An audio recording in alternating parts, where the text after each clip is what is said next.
Ito ang eksaktong classroom kung saan nag-aral ako ng Nihongo for 2 months bago mag-Japan. Hi dear, ako nga pala si Jeya, isang OFW dito sa Japan at kasalukuyan kong kinikwento ang mga kaganapan noong nagbakasyon ako noong December 2023. Kaming mga trainee ng YWA agency, kapag natapos ang kontrata at nagbakasyon ay required kaming mag-report sa agency. Bago ka makarating sa YWA Human Resource Corporation ay kailangan mong dumaan dito sa mahiwagang portal ng Hilpuyat Station. Ito yung itunuturing kong mahiwagang portal bago makarating sa Japan. Mula sa Hilpuyat Station, bababa sa UN Avenue Station at maglalakad hanggang sa makarating dito sa YWA Human Resource Corporation na agency. Malapit lang ito sa McDonald's pagbaba sa UN Avenue Station. Mula sa McDo sa may UN Avenue Station, maglalakad ka lang ng mga less than 5 minutes hanggang sa makarating ka dito sa may blue na gate. At ito yung agency namin na napakarami ng natulungang napaalis na mga trainees sa iba't ibang lugar sa Japan. Wala po ditong processing fee or placement fee at ito po ang mga initial na requirements na kailangan mong ipasa kapag mag-a-apply ka dito. Meron din po sila ditong sinusunod na proseso kapag bagong aplikante ka pa lang na magpapasa ng application. Nung dumalaw nga pala ako sa dati naming classroom kung saan ako nag-aral ng Nihongo ay hindi alam ng sensei namin kasi sorpresa nga ni. Nagulat si sensei tapos nagulat din ako sa mga students ni sensei kasi kilala nila ako. Pagkatapos namin nun mag-Jiko Shokai ay pinag-share kami ni sensei ng mga experiences namin dito sa Japan. Mahigit 2 taon na pala tong memories na to, siguro lahat ng nandito sa pictures ay nasa Japan na tapos marami na silang ipon. Bali 2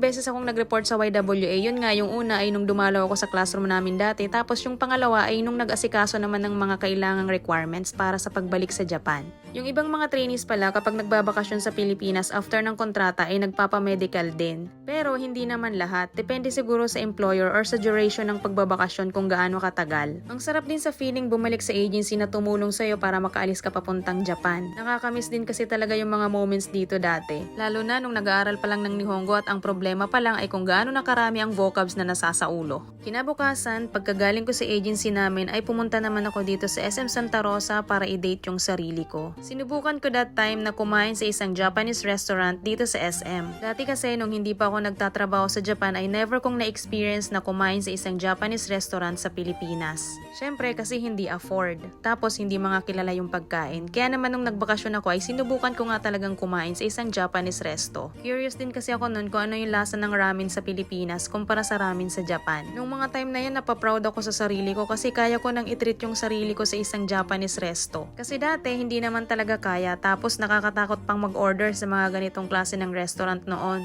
And natatandaan ko pa noon habang kumakain ako na-realize ko na talaga naman kahit papano umuusad ang buhay. Masarap naman dito sa kinainan ko pero sobrang dami ng servings kaya hindi ko rin naubos. Pagkatapos ko nun sa SM, tanda ko, nakagala pa ako nun dito sa Balibago. Tignan mo naman dear, Paskong Pasko yung ambience dito sa lugar na to. Nung nagtatrabaho pa ako sa electronics company sa Technopark, matagal ako ditong namalagi sa Balibago. At wala pang mga ganitong kainan noon. Nandito pa kaya to ngayon? Nagpunta pala ako dito noon kasi nakipagkita din ako sa isa kong kaibigan. At 8 days pa lang ako nun sa Pilipinas, ang dami ko na talagang nagawa pero syempre inuna kong asikasuhin yung lump sum pension. In fairness, masasarap yung mga pagkain dito sa place na to pero hindi ko natanda kung anong tawag pero basta sa Balibago complex to. Paano dear, hanggang dito na lang muna ang aking kwento. Sa susunod ulit na episode, maraming salamat sa pagsama at maraming salamat sa panonood.